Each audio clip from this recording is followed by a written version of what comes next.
Gece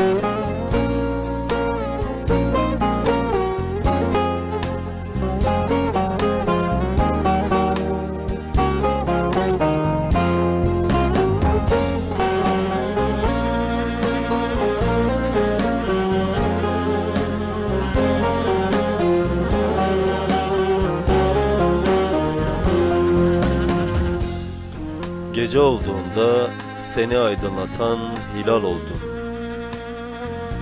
Uykuya daldığında rüyanda gördüğün hayal oldum. Sana yakın olayım diye damarlarımda dolaşan kan oldum.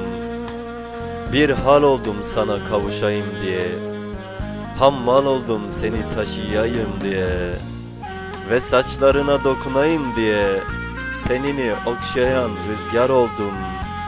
Lal oldum sevdiğim, lal oldum.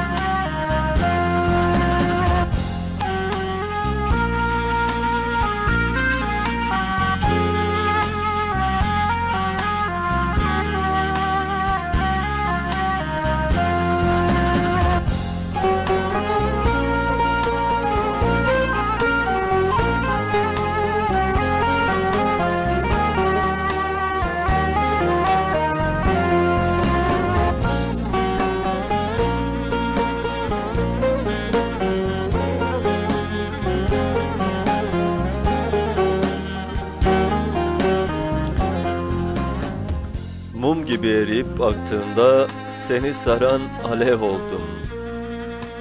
Kışın soğuk ayazlarında seni koruyan duvar oldum.